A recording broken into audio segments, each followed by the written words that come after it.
Olá, eu sou o professor Amaury Catropa e este é o Histórias Empresariais. A cada programa eu trago para você um case real de empresas em seus mercados com seus produtos e suas marcas. Uma ilustração de como ações estratégicas corporativas podem explicar na prática conceitos acadêmicos da teoria. E o tema conceitual de hoje vai ser esse aqui. Nós vamos falar sobre trajetórias tecnológicas. E a história que eu trouxe para vocês é sobre uma marca de um veículo que é considerado o mais seguro do mundo. Primeiro ponto conceitual para nós comentarmos é sobre o que é, na verdade, trajetória tecnológica. A gente poderia começar dizendo o seguinte: tecnologia, que é o domínio do conhecimento, é algo que evolui através de determinados modelos e padrões. E, como consequência, isso gera inovações tecnológicas que vão seguir trajetórias cíclicas. Daí a explicação do conceito trajetória tecnológica cíclica. Imagine, por exemplo, como ilustração o seguinte: há cerca de 60 anos atrás, quando você queria música portátil, ou seja, levar a música para algum lugar à distância, você precisava usar aquilo ali.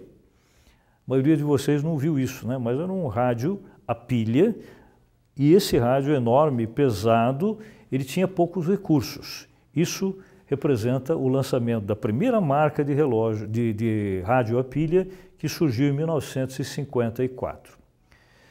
Passado um ciclo de 25 anos, houve uma inovação tecnológica criada pela Sony através daquele equipamentozinho que vocês estão vendo ali em cima da mesa, que era um leitor de fita cassete. Ali você podia gravar no máximo uma dúzia de músicas.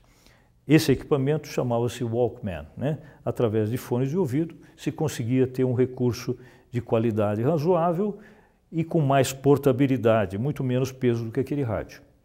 Passado mais um ciclo de 22 anos, aí nós vamos chegar a 2001, quando finalmente a Apple lança um leitor de MP3 com uma capacidade de gravação de milhares de músicas, e é aquele equipamentozinho pequenininho que todos nós conhecemos, peso quase desprezível e fone de ouvido, ou seja, um iPod. Isso é um exemplo de trajetória tecnológica mudando ao longo de um certo espaço de tempo. Agora vamos falar um pouquinho sobre tipos de trajetórias tecnológicas que pode se encontrar nos mercados de forma geral. O primeiro deles é aquele em que o domínio está nas mãos dos fornecedores. Vamos entender isso melhor. O fornecedor é aquele que tem a tecnologia da matéria-prima do produto que vai ser transformado em outro. Por exemplo, uma empresa como essa, a Gerdau, uma empresa brasileira, produz chapas de aço. Uma chapa de aço é um insumo para ser transformado em alguma outra coisa. A tecnologia de transformação, de processo de transformação, está nas mãos, por exemplo, de uma montadora de automóveis como essa, Ford, que compra aquelas chapas de aço e com elas faz a carroceria do carro. Mas um detalhe importante: essa empresa, a Ford, ela não conhece a tecnologia de como produzir chapas de aço. Portanto, essa empresa, a montadora, está dominada por um fornecedor. O segundo tipo de trajetória tecnológica seria esse aqui. Nós vamos falar aqui sobre tecnologia intensiva em escala de produção de grande porte. Nós queremos dizer o seguinte: há empresas que investem em sistemas muito complexos. Vou dar de novo um exemplo para vocês no mercado de montadoras de automóveis. Essa imagem que vocês estão vendo é de uma montadora em um dos seus processos, um processo altamente tecnológico em que está sendo feita ali a soldagem de peças da carroceria de um carro. Essa empresa é a Hyundai e esse carro que está sendo montado é um HB20. Agora, o detalhe curioso: se você observar bem, você não vê nenhuma pessoa fazendo a soldagem. Por quê? Porque a soldagem desse modelo, dessa indústria, ela é 100% robotizada. Não existe participação do homem nesse processo. Ou seja, o processo é de escala intensa de produção tecnológica. O terceiro tipo de atividade tecnológica com uma trajetória cíclica também se refere àquela situação em que fornecedores especializados oferecem processos oferecem mudanças que são de engenharia ou às vezes de design de produto. Em outras palavras, uma empresa terceiriza para outra esse processo. Vou dar de novo um exemplo no mercado automobilístico.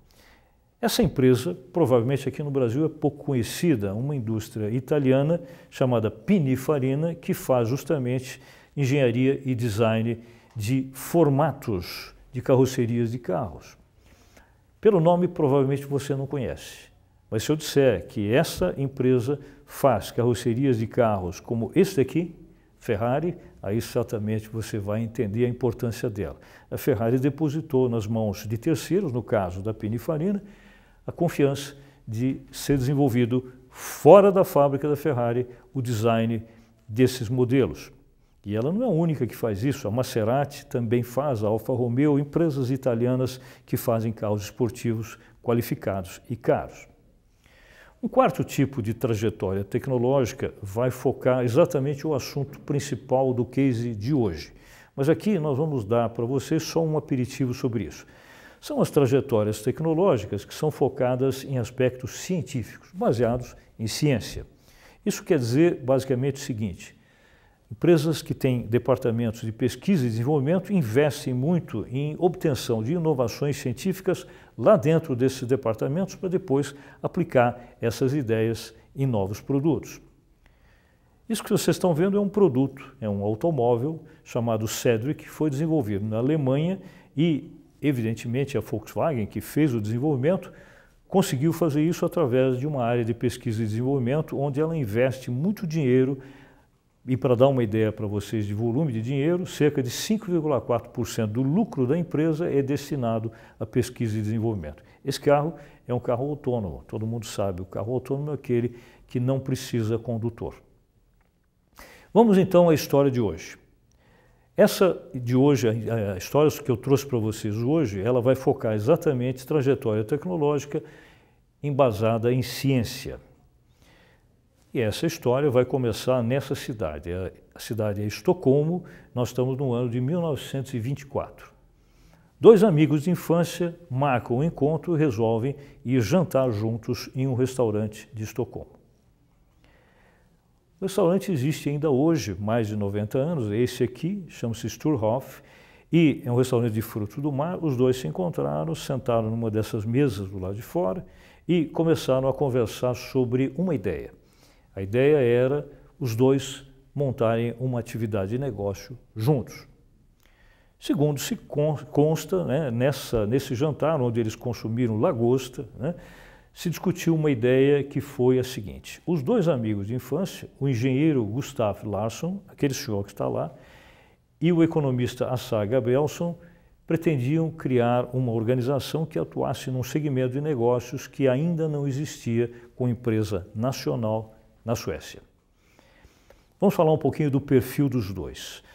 Gustav Larsson era um engenheiro mecânico com mestrado na área, trabalhava numa indústria de componentes, essa indústria chamava-se Galco, e era uma empresa que fornecia equipamentos, fornecia acessórios e componentes para montadoras de automóveis, mas montadoras estrangeiras. Por quê? Porque nessa época ainda não existia nenhuma montadora de automóveis na Suécia. O amigo dele, Asa Gabrielsson, era, na época, diretor comercial de uma grande organização sediada lá na Suécia chamada SKF, que nós conhecemos muito, inclusive aqui no Brasil, fabricante de rolamentos. E nós sabemos que rolamento é o tipo do equipamento, do acessório, que é fornecido em grande escala à indústria automobilística também. Ele, portanto, assim como amigo, tinha experiência em ser fornecedores de indústria automobilística. E por conta dessa experiência comum dos dois, eles resolveram justamente desenvolver um negócio que seria montar a primeira indústria montadora de automóveis autenticamente sueca.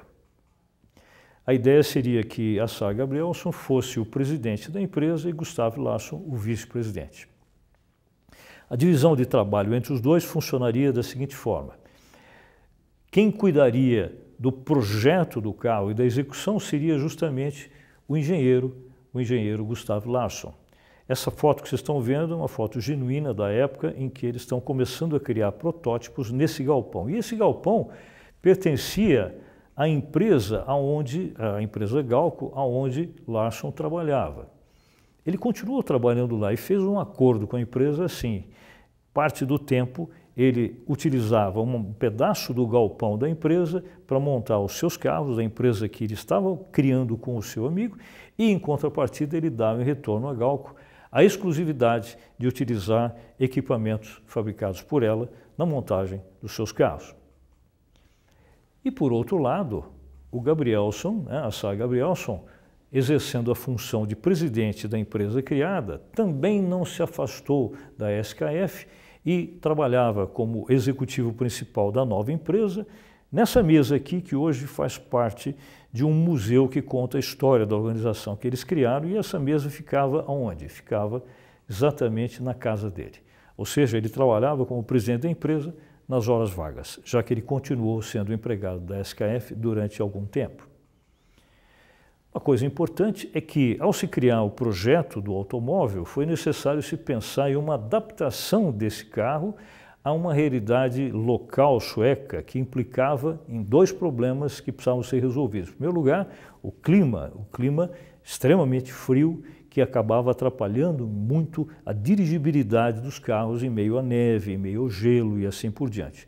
E segundo, as próprias estradas que haviam na época na Suécia eram de má qualidade. Então, o veículo que fosse criado teria que se ajustar a essa realidade.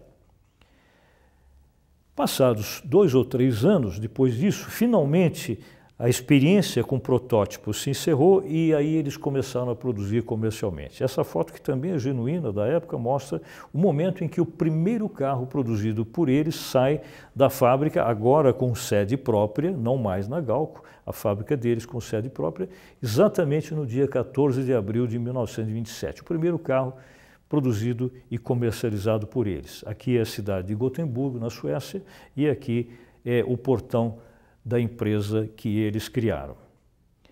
Vocês devem estar se perguntando, mas afinal, que empresa é essa, né? Essa empresa, certamente conhecida de todos nós, é nada mais nada menos uma empresa que tem uma larga trajetória tecnológica baseada em ciência, que nós conhecemos pelo nome de Volvo. E para falarmos sobre isso, é importante lembrar que a primeira formulação de estratégias de negócio criadas pela empresa, elas criadas especificamente pelo Gabrielson, que era o presidente na época, se deveu a uma situação trágica, que foi o seguinte: a esposa dele havia falecido e havia falecido em um acidente violento.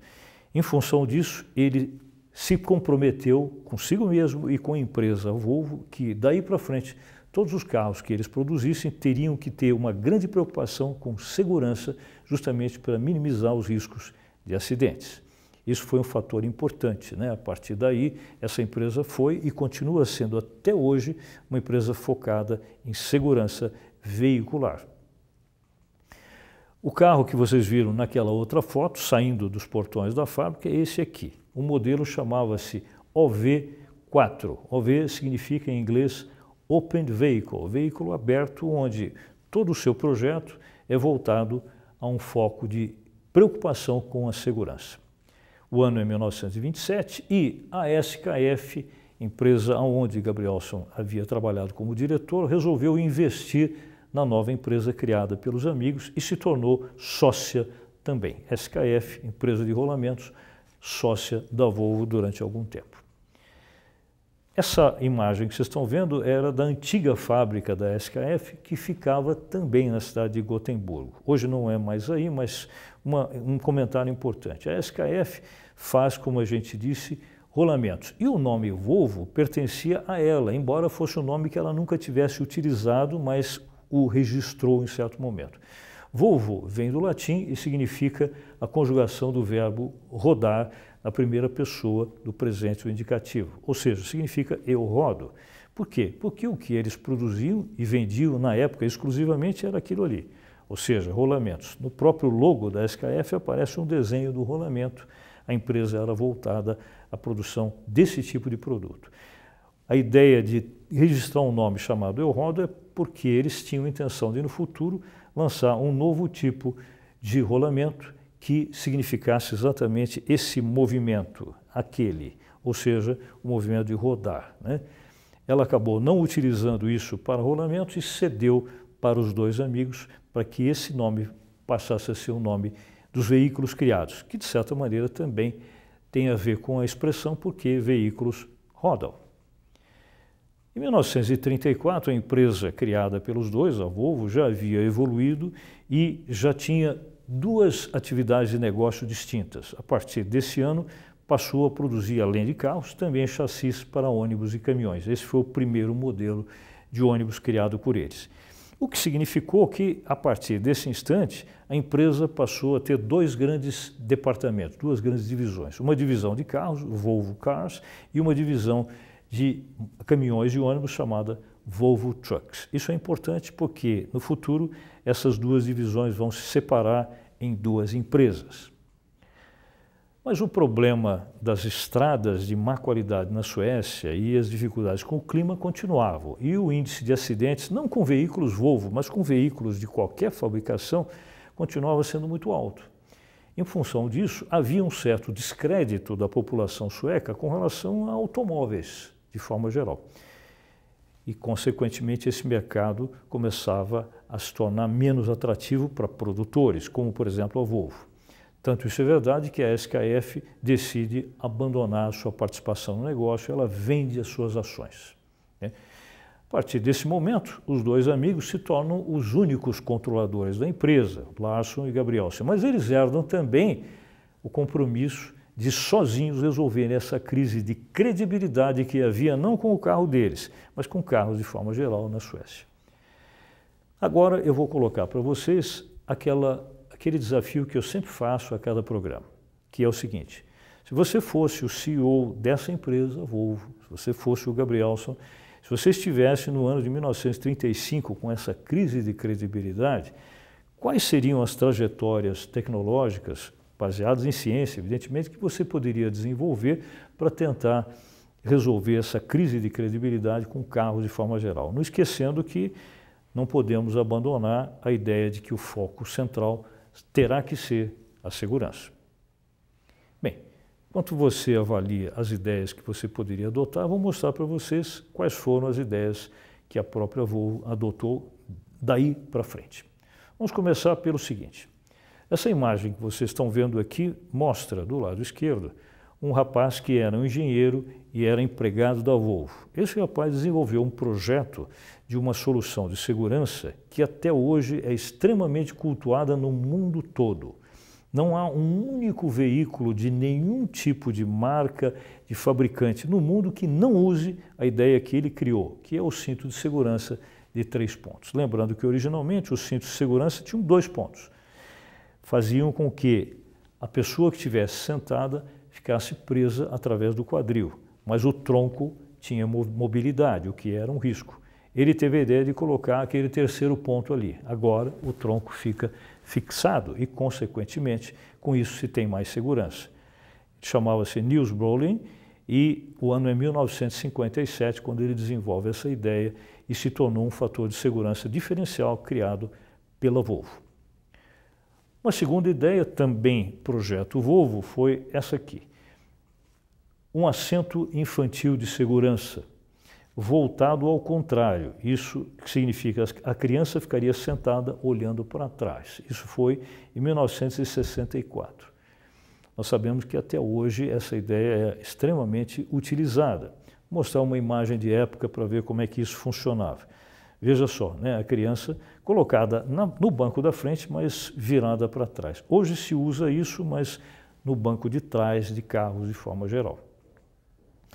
Uma terceira ideia, também criada, voltada à segurança, né, considerando naturalmente inovações tecnológicas, foi a dos bancos com encosto de cabeça. Isso foi criado pela Volvo. Nós estamos nos referindo àquilo que aparece nos bancos da frente e de trás. Por quê? Porque esse sistema de segurança funcionaria como um terceiro complemento aos cintos de segurança, já que os cintos agora protegem e fixam a pessoa pelo quadril, pelo tronco e agora a cabeça também, para evitar o efeito chicote, no caso de uma frenagem muito violenta, muito brusca, o que poderia comprometer a própria estrutura do pescoço das pessoas e, consequentemente, a coluna cervical. 1968 foi o ano que isso foi criado.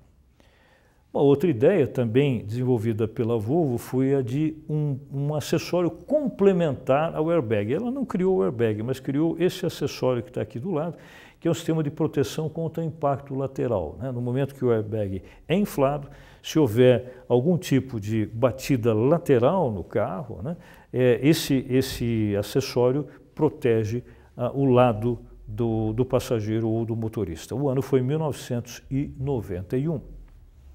Uma outra ideia também criada pela empresa, através de uma série de testes feitos com bonecos, como a gente vê aqui, foi a chamada cortina lateral inflável, que é o que aparece aqui e ali. Complementa a segurança do item anterior, protegendo também a cabeça das pessoas que estão ao lado das portas, no caso de alguma batida que faça com que a porta se aproxime perigosamente da cabeça dessas pessoas. Isso aconteceu em 1998, uma proteção contra choques laterais com relação à cabeça. Uma outra experiência também desenvolvida com sucesso pela Volvo foi essa daqui. Se criou no teto dos carros uma proteção adicional para, no caso de capotamentos, não haver o risco da capota ser rebaixada e atingir a cabeça das pessoas. O aço utilizado na parte de cima é tão rígido, tão forte, que no caso de um capotamento, essa parte resiste ao impacto. Isso aconteceu em 2002, especificamente para a hipótese de ocorrência de capotamentos. Uma outra ideia também criada pela empresa, voltada à segurança, foi um sistema de proteção de informação e proteção no caso dos chamados pontos cegos. Nós sabemos que, embora todo carro tenha 3 retrovisores, sempre tem pelo menos uma área de cada lado que nós não conseguimos enxergar o tempo todo. E em alguns momentos pode haver ali, por exemplo, um motociclista. E o risco é sério e é muito grande de se atingir um motociclista. Então, se criou em 2003 um sistema que tem câmeras, tem radar e tem uma luz de alerta que aparece no painel, pedindo para o motorista olhar para o visor porque existe alguém se aproximando dentro desses pontos cegos. Uma outra ideia criada por eles, chamada City Safety, para evitar colisões em movimentos dentro de cidades, evidentemente, como o nome já diz, desde que o carro esteja numa velocidade não superior a 50 km por hora, que funciona assim. Quando a proximidade do veículo que você estiver dirigindo for extremamente, vamos dizer, conectada com o carro da frente, portanto uma distância pequena, um freio automático é acionado e mesmo que o motorista não faça a frenagem, o carro faz, né, e evita, consequentemente, um acidente. O ano foi 2008.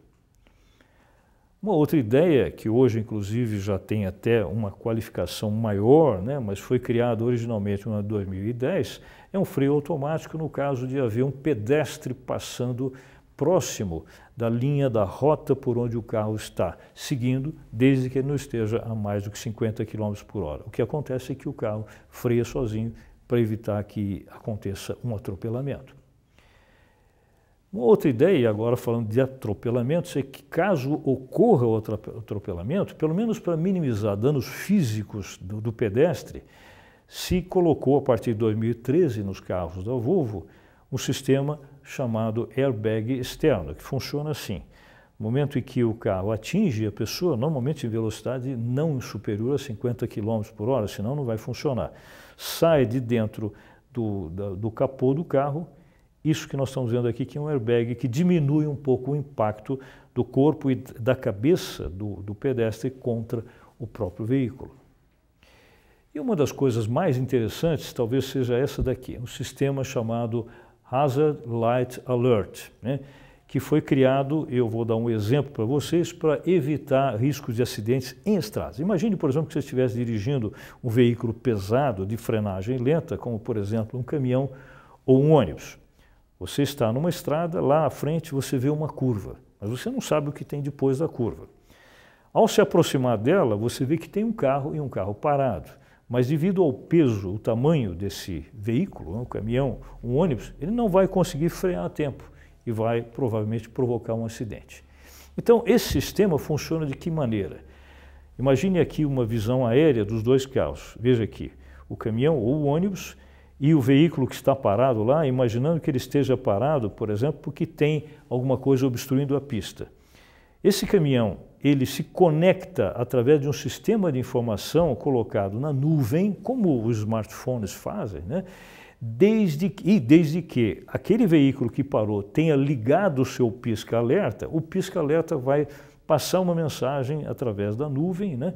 E que será recebida pelo veículo que está aqui atrás. A única exigência é que, no começo, quando isso foi implantado, esse veículo fosse também um Volvo, né? E quando isso começou a funcionar, só em 2 países, na Suécia e na Noruega, mas evitou muitos acidentes.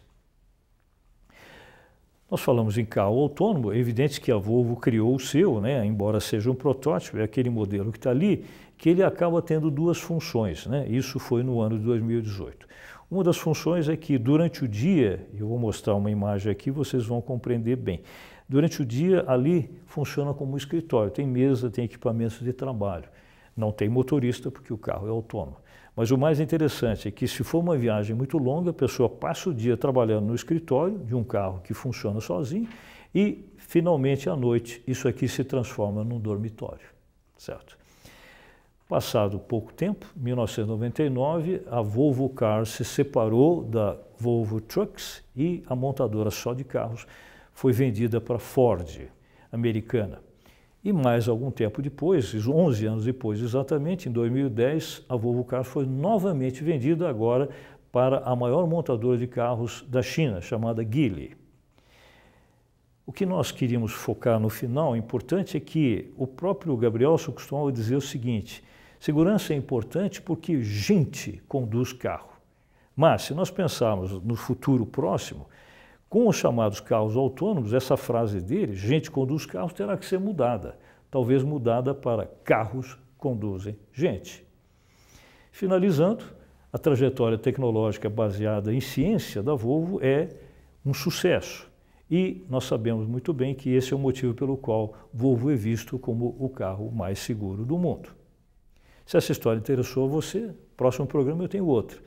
E nesse endereço que aparece na tela agora, você pode assistir todos os programas que nós já gravamos até hoje, são cerca de 40 programas, através do YouTube. Fique comigo.